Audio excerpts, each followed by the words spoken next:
चंदेव भैया जिंदाबाद जिंदाबाद जिंदाबाद। चंदेव भैया मत घबराना, जनता तेरे साथ है। टेम्पू छाप जिंदाबाद जिंदाबाद जिंदाबाद। 4 नंबर पर बटन दबाना है, चंदेव भैया को जिताना है। रिकॉर्डिंग बाय मनोरंजन स्टूडियो।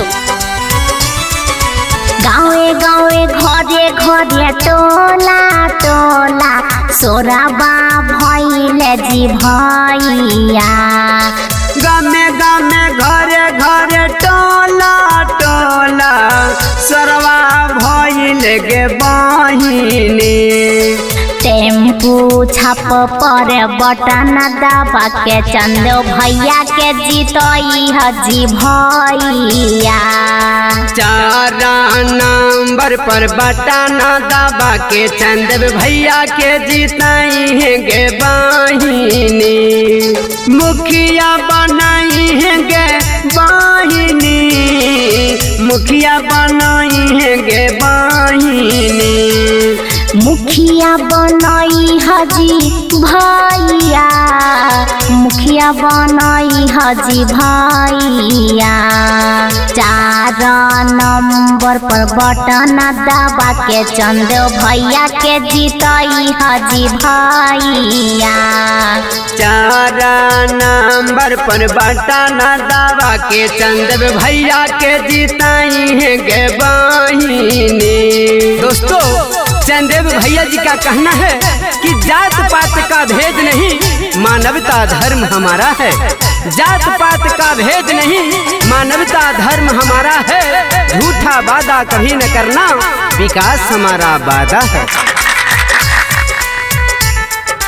चाचा कहलन चाची कहलन टेम्पू छाप के जीतायम जी भैया।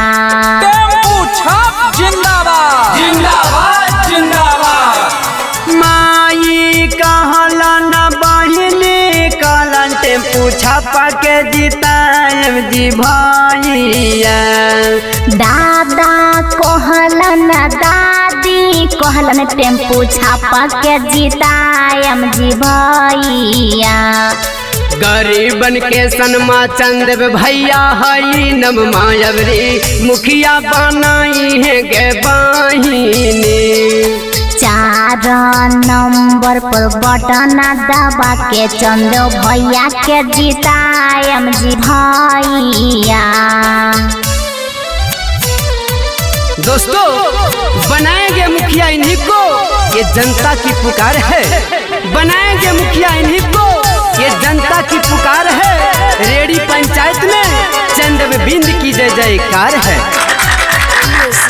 रेडी पंचायत के मुखिया कैसा हो, चंदेव भैया जैसा हो।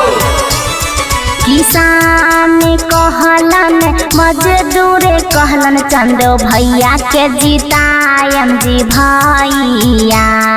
माँ बहनों का मुखिया कैसा हो, चंदेव भैया जैसा हो। छात्र कहलन नौजवान कहलन चंदेव भैया के जीतायम गे बहिनी। गरीब कहलन मजदूर कहलन चंदेव भैया के जीतायम जी भैया। मानिला कहन मा टेम्पू छापा है निशन मायवरी, विजयी बनाई है गे बहिनी। 4 नंबर पर बटन दबा के इनके विजयी बनई हजी भैया। विजयी बनाई है गे बहिनी, अबरी विजयी बनाई है गे बहिनी। विजयी बनई हजी भैया, विजयी बनई हजी भैया। टेम्पू छाप पर बटन दबा के चंदेव भैया के जीताई है गे बहिनी। 4 नंबर पर बटन दबा के चंदेव भैया के जीताई हजी भैया। Music by Manoj always.